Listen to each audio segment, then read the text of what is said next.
Hi everybody, my name is Derek Cascio. I'm a designer, co-founder of Design Museum Boston, and a professor at Wentworth Institute of Technology. And I wanted to say thank you to Hector Silva and the Advanced Design Sketching Group for inviting me to come and share my thoughts on drawing with you. We'll try and keep it brief, but I think, most of what I'm going to talk about today will be applicable, I think, largely to students, but hopefully everybody gets a little something out of it. So, I think the first thing I want to talk about, and the thing that I run into a lot when I'm talking with students, is sort of this feeling that they're not good enough yet. And there's this fear that just because they're not great coming right out of the gate, they're never going to be good at design, or they're never going to get better at sketching. Well, I'll tell you right now, I am living proof that if you work hard and you dedicate yourself to getting better and practicing, you can. I was terrible when I first started. My teachers can probably attest to that. I was not great. And if I can find some work, maybe I'll show you. But the fact of the matter is, I just didn't let the fact that I wasn't good get me down. I knew that there were people out there whose work I admired and wanted to be able to draw like. And there still is, and I'm still, I'm far from being the best by any stretch of the imagination, but I'm constantly trying to push myself to get better. And I think the big turnaround for me was when I just kind of let myself be okay with the fact that I wasn't where I wanted to be yet. And once that fear goes away, you're able to do a lot more. You're able to start tackling challenges and drawing things that you would have been afraid to do because you don't care how it comes out. And if it doesn't come out well, you just do it again. I think now more so than ever, people are able to access great work and see what good work is, and that can be really intimidating when it should be motivating. I learned a lot from Feng Zhu and Scott Robertson and all the guys that everybody looks up to, who are incredible educators and spend a lot of their time giving away that information for free. Watch that stuff, learn that stuff, look at books, mimic people's styles until you can find your own. Learn techniques from different people. The one I'm using right now about using the marker as an underlay, I saw this on a Feng Zhu Gnomon Workshop DVD. I'd never seen this before. And it unlocked a whole new world of drawing for me. And right now I'm drawing with a Copic 0. I'm just trying to block in some stuff. I'm not really sure what I'm doing here yet. In fact, you know what? Maybe I'll switch over to a... Oh, it looks like that. You guys can see that. And we'll try and do this quickly just so that I can put something down for the video. Maybe it's some kind of utility knife. But at the end of the day, we draw because we're trying to share an idea. And as long as you can do that, you'll be successful. The caliber of the craft and how cool it looks, that'll come with time. And as long as you practice and don't get intimidated and sort of work yourself up into doing a not great job, you're gonna be great. Let's see what we got here. So maybe we'll put a little end here for the blade. And once you get the techniques down and you can do the mechanical part of it, then it really comes down to how good is that idea, and is that idea that you're illustrating deserve to be on a page somewhere. And the reality is they all deserve to be on a page somewhere. That's how we talk about them.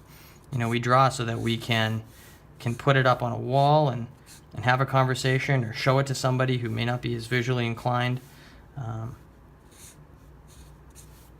And for those folks, this is magical to be able to see this kind of stuff happen, to be able to take an idea and give it life, even if it's on a page. All right, so I'm putting down some lines here, and I'm going to take my Pilot Razor, which I like quite a bit, and I'm drawing on tone gray paper here, Strathmore tone gray paper. I'm just going to put some lines down here. Now normally I'd spin my page to be able to put down my points well. I highly recommend that you do that for the purposes of this video though, so that you can see everything. I'll try and keep it on the stationary rather. Although we'll see, I may have to break that rule. You know, I ghost my lines in when I'm doing this so that I can hit the lines that I want. This pen looks like it might be on its last legs. You know, really thin lines, contour lines, light till it's right, one of my favorites.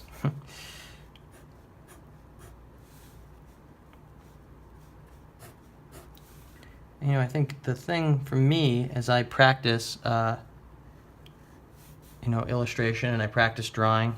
Ooh, it's a little off. You know, I do it, and if I do it poorly, I go and do it again. You know, don't be afraid to do that. If you have to do a drawing several times in order to get it right, do that. You'll be better for it. You know, your professors will see that work. Your coworkers and clients will see that dedication and that work, and then they'll say, how can I do that? And there's no secret. It's just practice. All right, so we've got some basic lines in here. All right, not bad. I'm trying to do all this in real time too, just because it's easier than having to edit.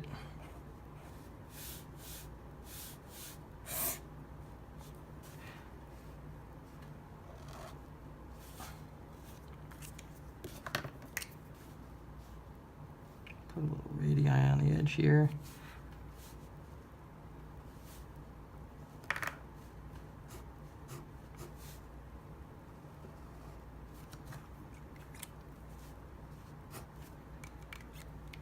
Okay, punch up this line weight.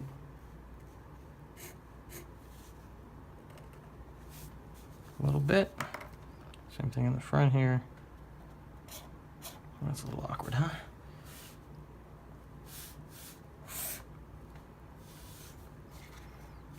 Not bad.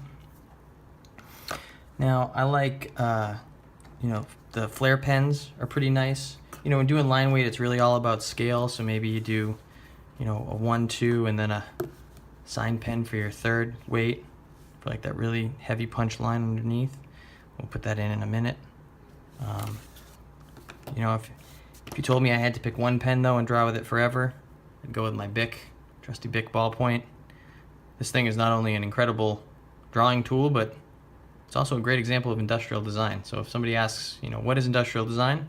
I keep this in my pocket so I can pull it out and explain. Always be teaching. And I like my Copic markers because they're refillable. And I have my set of neutral grays. I like the neutral grays, 13579. I like neutral because you can drop down some value and put color over it, and it doesn't really tint the color. But really anything's okay. You can see this nib needs replacing. It's seen better days. So let's throw a little bit of value on here.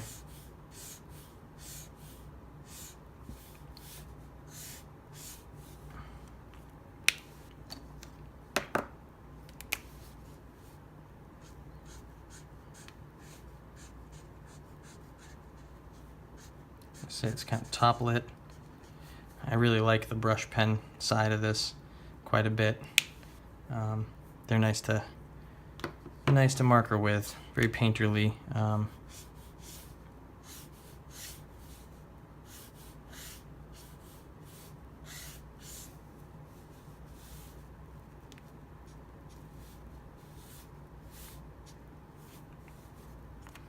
Punch up that bleed at the bottom here. And you know, it's great to mix media. You can mix pencil and pen, and you know, marker. It's all good. It's all good. So let's think if we want to be able to, we'll put a little cutout here for a key ring or hook or something.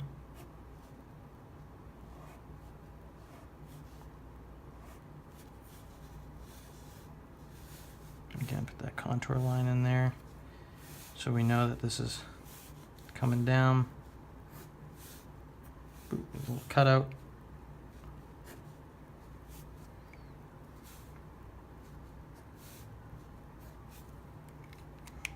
punch up the line weight inside that cutout there.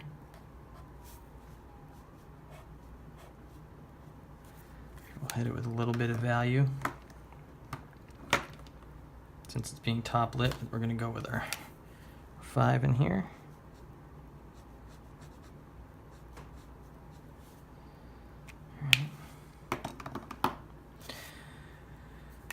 Put a little cast shadow on this guy. You know, the classic floating. Everything's floating all the time. Trying to block in where this thing's going to be. Typically I don't outline my shadows either, but I'm just putting in some light lines here so that I have a bit of an idea when I go to put some value in there. And we'll do that right now. So let's cast that shadow. We'll say we'll put that 5 down first. Where did I put the, there we go.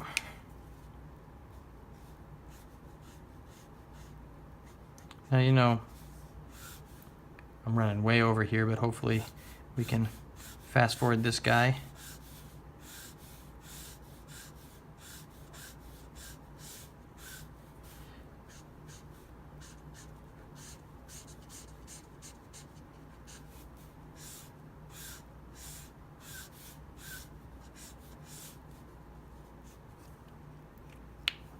I think we're going to push the value on that bottom shadow a little bit more too. With my 7.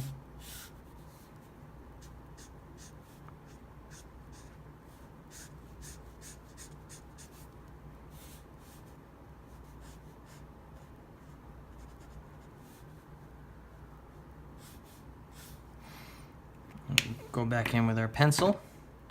So let's use our white pencil, my little Derwent holder here. Put a little bit of bounce light on this guy. Underneath this edge here. You know, that white pencil makes a huge difference. It really helps to sell, you know, highlights and sell the realism of a concept.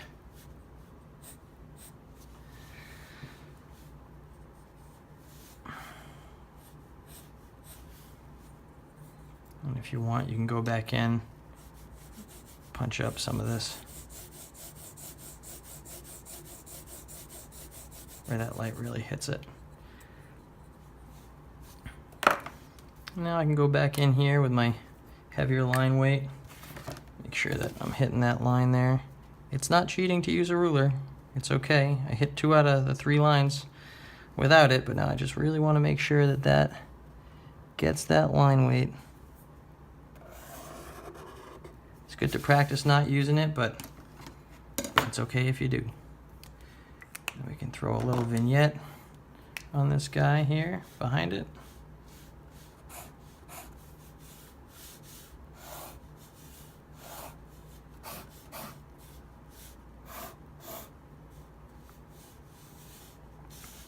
I like to keep my vignettes looking a little loose.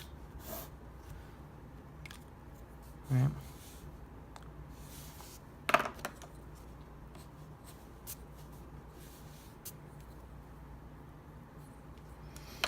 Now we can go back in if we want to add some detail. Maybe there's some little grippies or something in the back here.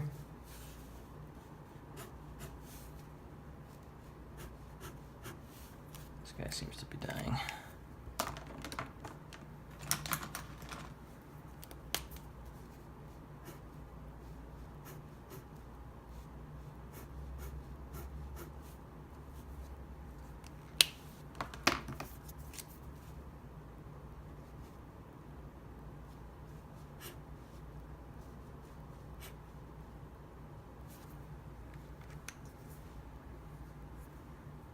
There you have it.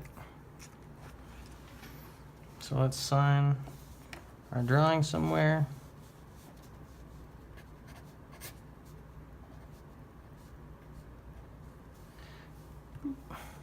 And I hope you enjoyed it. Thanks a lot.